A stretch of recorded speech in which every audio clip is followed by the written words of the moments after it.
You press your teeth into a warm black lump. It tastes smoky, bitter, and slightly medicinal. When you spit it into the mud, part of your body stays trapped inside. 5,700 years later, that discarded lump tells strangers who you were, what lived in your mouth, and perhaps what you ate for dinner. This is not a tooth. It is not a bone. It is a piece of birch pitch, a dark adhesive made by heating birch bark without much oxygen. Why would something that looks like burned tar preserve a human life more clearly than a skeleton? The lump was found at Syltholm, on the island of Lola in southern Denmark. The site lay sealed beneath wet mud, where fragile organic objects survived far better than they usually do. Archaeologists were working ahead of construction, connected to the Fehmarn Tunnel, when this small object emerged from the ground. To an untrained eye, it could have looked like nothing more than a dark pebble. But the surface carried tooth marks. Someone had chewed it.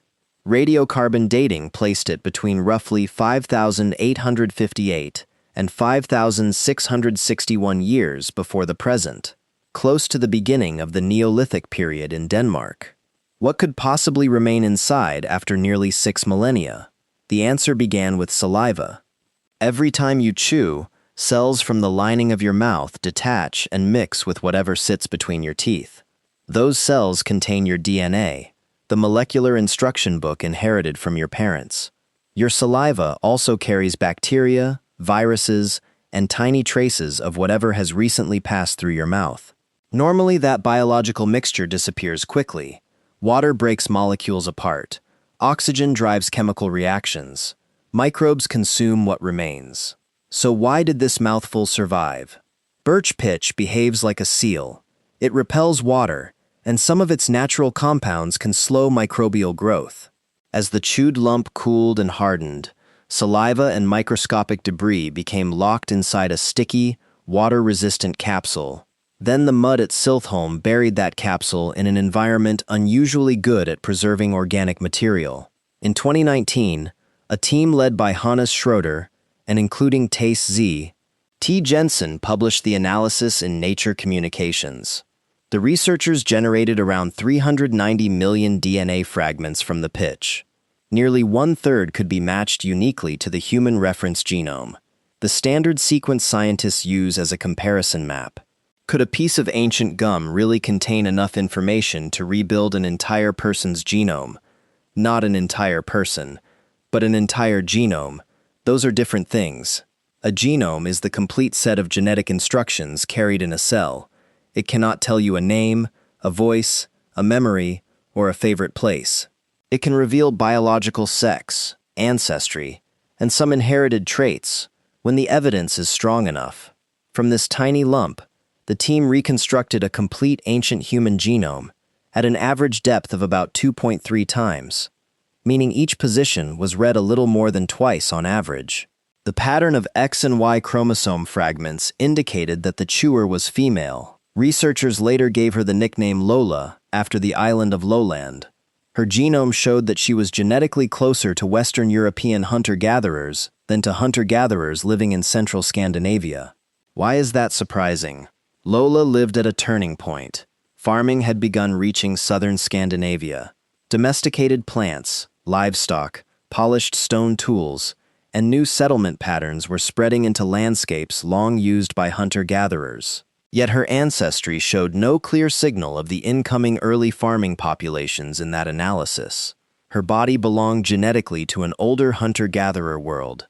Her time period stood at the edge of a new farming world. That contrast turns one chewed object into evidence of cultural change that was not simple, instant, or uniform.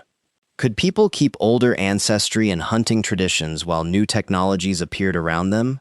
The answer seems to be yes. The site itself contained strong evidence that wild resources remained important. People at Syltholm were still fishing, hunting, gathering, and using the wet coastal landscape even as farming spread elsewhere. Lola was not a fossil frozen outside history. She stood inside a transition. Her genome also allowed the researchers to estimate several visible traits. Using genetic markers associated with pigmentation, the team concluded that she likely had dark skin, dark brown hair, and blue eyes. That combination may sound unusual today, but similar traits have been reconstructed in other European hunter-gatherers. The past does not arrange human appearance into the modern categories you expect.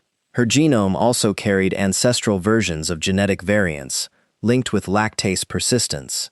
Lactase is the enzyme that helps digest lactose, the sugar in milk. Most mammals reduce lactase production after infancy, and many adult humans still do. The results suggested that Lola probably could not comfortably digest large amounts of fresh milk as an adult. That detail fits her place in time. Widespread adult milk digestion evolved later in European prehistory under strong selection associated with dairying. A farming revolution does not instantly rewrite human biology. Your culture can change in a generation, while your genes may take thousands of years to catch up. But Lola's own DNA was only the first layer. The lump also preserved an entire community that had lived inside her mouth. Scientists call this community the oral microbiome, meaning the collection of microorganisms living on your tongue, teeth, gums, and saliva. You are never biologically alone. Some microbes help maintain a stable environment. Others cause trouble only when conditions change. These are opportunistic pathogens, organisms that can live quietly but contribute to disease when the balance breaks down or the immune system weakens. What did Lola's mouth leave behind? The team recovered DNA from many bacterial groups, typical of a human mouth. The microbial profile clustered with modern oral samples rather than with soil samples taken from the site. That comparison mattered because ancient objects can absorb environmental DNA after burial. Without it, dirt bacteria could easily be mistaken for the chewer's original microbiome. The researchers found sequences related to microbes associated with the mouth and upper respiratory tract. They also detected DNA assigned to Epstein-Barr virus. This virus is extremely common in humans today and can cause infectious mononucleosis, often called glandular fever. Finding its DNA does not prove that Lola was sick when she chewed the pitch, but it shows how one discarded object can preserve the long relationship between human bodies and their pathogens. That relationship reaches far beyond a single woman. Microbes evolve with human populations. They respond to diet, crowding, migration, animal contact, and changes in daily life. A mouth from 5,700 years ago can therefore become a checkpoint in the history of disease. Natalija Kashuba and colleagues had already shown in 2019 that older chewed birch pitch pieces from Husby Clev in Sweden could preserve human DNA. Those samples connected individual genomes directly to objects used in everyday activity. The Syltholm study went further by recovering not only a complete human genome, but also a detailed oral microbiome and traces of possible food. What had passed through Lola's mouth shortly before the pitch? Among the non-human sequences, researchers identified birch DNA. That part was expected because birch bark supplied the pitch itself. They also found hazelnut DNA and more than 50,000 DNA reads assigned to mallard, a wild duck. The simplest interpretation is not certain, but it is irresistible. Lola may recently have eaten hazelnuts and duck. Picture the scene. You stand near a shallow coastal lagoon under a cool northern sky. Smoke drifts from a small fire, duck meat roasts over glowing embers, and cracked hazelnut shells lie on the ground. Your teeth work a softened lump of birch pitch, while your hands prepare a stone tool. Perhaps the pitch is being warmed for glue. Fresh birch pitch hardens as it cools, and chewing can make it soft and workable again. The softened adhesive could help fasten a sharp stone blade to wood or bone.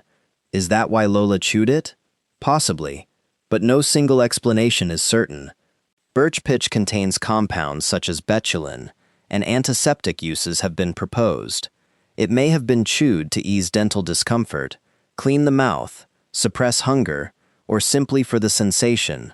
The most honest answer is that the gum may not have been gum in the modern sense. It could have been tool material. It could have been medicine. It could have been both, because prehistoric objects did not have to fit one modern product category. That is the counterintuitive twist. The object matters not because it was rare or ceremonial, but because it was ordinary. A royal grave can tell you how power wanted to be remembered. A chewed lump tells you what an unguarded body accidentally left behind. Bones are usually treated as the great archive of ancient DNA. Teeth and the dense inner part of the skull can protect genetic material for thousands of years. Yet no human remains had been recovered from Syltholm when the pitch was studied. Without this discarded mouthful, Lola's genome would have been invisible. Theis Jensen described the preservation at Syltholm as phenomenal because so much remained sealed in mud. That setting protected the artifact. The chemistry of the pitch protected the saliva. Modern sequencing turned those trapped fragments into a readable record. Even then, the result was not a perfect photograph. Ancient DNA arrives broken into short pieces. Researchers must test characteristic damage patterns, estimate modern contamination, compare sequences with reference databases, and reject weak identifications. Scientific reconstruction is not magic. It is a careful argument built from millions of damaged clues. That caution matters when the story becomes vivid. You cannot know Lola's exact age. You cannot know whether the duck and hazelnut were eaten together. You cannot know why she chewed the pitch, what she called herself, or whether the lump was discarded deliberately. But uncertainty does not make the evidence empty. You can know that a female human chewed it. You can know that her ancestry matched Western hunter-gatherers. You can know that DNA from her mouth, its microbes, birch, hazelnut, and mallard, survived inside the same small object. One moment of chewing preserved multiple scales of history. Her genome records deep ancestry. Her oral microbiome records an ecosystem measured in micrometers. The food traces may record part of a single day.